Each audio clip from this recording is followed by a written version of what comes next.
My friend C.S. Lewis once said, "Friendship is unnecessary, like philosophy, like art. It has no survival value. Rather, it is one of those things which gives value to survival." Do you remember when we had Frodo and Sam, Maverick and Goose, Rick and Sam, Butch Cassidy and the Sundance Kid, Tolkien and Lewis, Frog and Toad, and then they just disappeared? And not just from the big screen. Back in 1990, a tiny minority of men, just 3%, said they had no close friends. By 2022, that number had jumped to 15%, 5 times more friendless men just 30 years later. Back in the 90s, more than half of men had at least 6 close friends they could count on. Now, that number's been cut in half. And even among men who do have friends, only 21% say they get emotional support from them, and only 30% say they share their personal problems with their friends. And when things go south, only 22% of men call a friend first.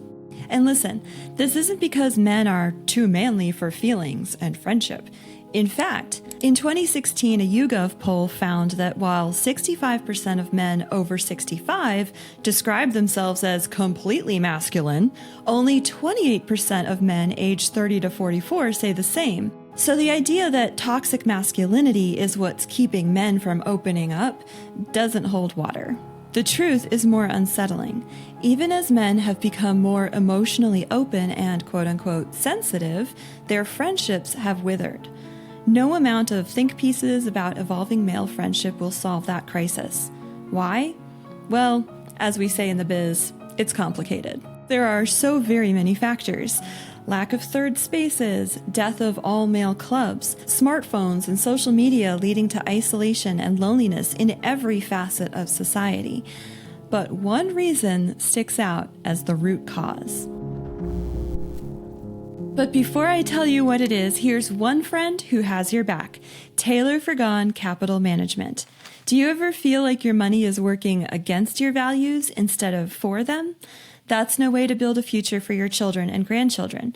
At Taylor Frigon Capital Management, they believe investing shouldn't come at the expense of your family's principles. Guided by natural law and Judeo-Christian values, they invest in companies that reflect those same timeless truths, businesses with real vision, integrity, and long-term potential.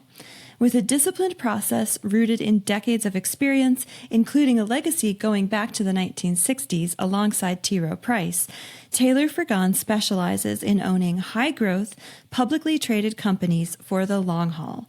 They're not just another financial firm, they're a firm with faithful convictions to God and to you, and a track record of experience to prove it.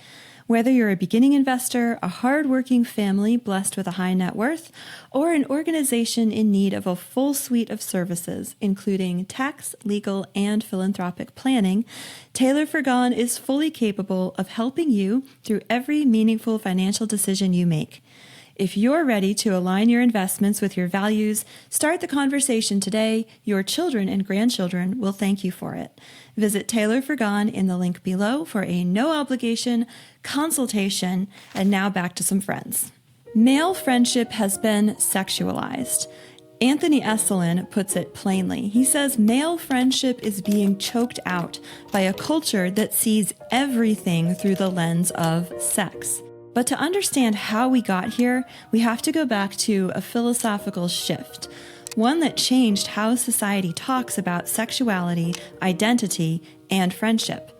Before the late 20th century, most societies thought of homosexuality not so much as an identity, but as an action. It was a behavior, specifically the acts of sodomy and masturbation.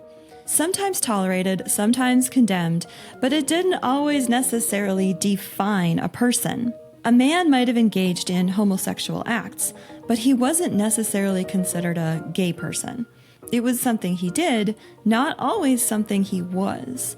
And that began to shift dramatically with thinkers like Michel Foucault. Foucault argued that in modern Western culture, sexuality has become a core part of human identity. Being gay was no longer just a pattern of behavior. It was a way of being, a social category, a label that defined a person's very self, their true self, if you will. Now, being gay conflates same-sex attraction with homosexual acts by way of identity. Once that shift took hold, everything changed. As the sexual revolution seeped down into mainstream culture and Main Street, especially in the 90s and the 2010s, that new identity wasn't just normalized, it was celebrated. We weren't simply told to tolerate people with same-sex attraction. We were now required to affirm, to approve, and to honor. This created a strange paradox. At the same time that our culture was celebrating pride, it was gutting close, non-sexual relationships between men. Here's how that works. If homosexuality is no longer just a behavior, but an identity, then any emotionally intense or expressive male friendship can be interpreted as gay. And if it can be interpreted as gay, well, then we're going to do it if it suits our agenda. If Legolas loves Gimli, if Jonathan embraces David, if John Henry Newman chooses to be buried next to Ambrose St. John, well, the new logic says that must mean that they were sexually attracted and or involved. And once queer theory took hold in the academy, aspiring intellectuals started going back through history and literature with a highlighter and a smirk, insisting that what looked like deep friendship was really repressed desire, or could have been. And since the men in question were dead or fictional, no one was there to say them nay. Suddenly, our cultural imagination became infected. Where previous generations saw self-sacrifice, loyalty, and chaste affection, now we see homoerotic subtext. In fact, unlike in earlier times when everyone just assumed that upstanding men weren't shagging each other, now the burden of proving you're not gay lies on the men in the relationship. As one young Princeton student recently put it, all male gatherings have now been labeled with the crass and vulgar pejorative sausage fest. Surely the only legitimate groups for men, the only manly groups, include women. Warm embraces between close friends have become bro grabs, and both parties are sure not to remain too close too long in said bro grab, their eyes darting about to make sure no one is watching and judging, and don't even think about bringing the word love to the table. Think of how often people today joke about Frodo and Sam in The Lord of the Rings, or how Sherlock Holmes and Dr. Watson's partnership is framed through a lens of modern sexuality, or how any passionate male bond is immediately under suspicion. The result? Well, affection between men, whether a hug, an arm around the shoulder, or even a handwritten letter, now carries a sexual question mark. And that suspicion has chilled friendships before they even begin. Instead of modeling themselves after the Inklings or the Apostles, boys are left with sitcom bromances or sarcastic meme culture. They're taught to mask their affection in irony, lest they be labeled. This isn't liberation. It is a narrowing of human possibility. By turning sexual identity into a master key, we have locked the doors to male friendship and lost something very precious along the way. Male friendship is being choked out by a culture that sees everything through the lens of sex. What's worse, this erosion doesn't just kill fun weekends and deep conversations, it stunts civilization itself. Male friendship has historically been the seedbed of courage, creativity, and genius. Think of the Inklings, Tolkien and Lewis, and their crew of literary giants who shaped the Christian imagination of a century. Think of Gershwin and Max Rosen, Henry Ford and Thomas Edison, David and Jonathan, Ignatius and Francis Xavier. None of these were sexual relationships. They were simply and profoundly male friendships that channeled incredible male energy into scientific, artistic, and spiritual breakthroughs. Friendship like that can only come to be and survive apart from identity politics. It requires clarity and a level of security where you're not worried about identities or intersectionalities or victim status, where 2 or 3 or 5 or 6 guys can sit back, look at a problem, and revel in the question, do you see the answer too? That kind of real friendship requires a shared understanding of the meaning of gestures, actions, and affection. C.S. Lewis, to go back to my friend, has a beautiful chapter on friendship in his 4 Loves. He writes, "You become a man's friend without knowing or caring whether he's married or single or how he earns his living. What have all these unconcerning things, matters of fact, to do with the real question? Do you see the same truth? In a circle of true friends, each man is simply what he is.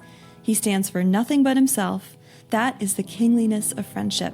We meet like sovereign princes of independent states abroad on neutral ground, freed from our contexts. More controversially, though, we also need to put sexual activity, all sexual activity, back where it belongs, in the lifelong committed marriage of one man and one woman. We need to put the stigma back on adultery and fornication, and squarely back on buggery, sodomy, and mutual masturbation. This stigma, applied with compassion to everyone, including those who experience the personal challenge of same-sex attraction, makes room for powerful and fulfilling male friendships. Cicero tells us that friendship can exist only between good men. So guys, give boys permission to be friends by modeling robust male friendships yourselves and giving them all male spaces with a mission, clubs, sports, church, service, places like Knights of Columbus councils, men's ministries, altar server clubs, boys-only spaces, and yes, even humorous, unexpected ones like my favorite, the Men's Shed movement, whose motto says it all to me. Men don't talk face to face, we talk shoulder to shoulder. I love that. And let's not forget the simple joy of just doing things together. Watching the game, fixing a truck, going for a hike, building a treehouse with your boys, simply messing about. Quantity time, not just quality time.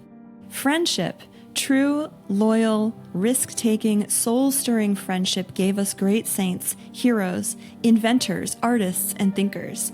We can't let it die on our watch. So to the young men listening, you don't have to prove anything. Go make a friend, a real one. Share your life. Don't overthink every gesture. You're not weird. You're not broken. You're human. And you were made for friendship.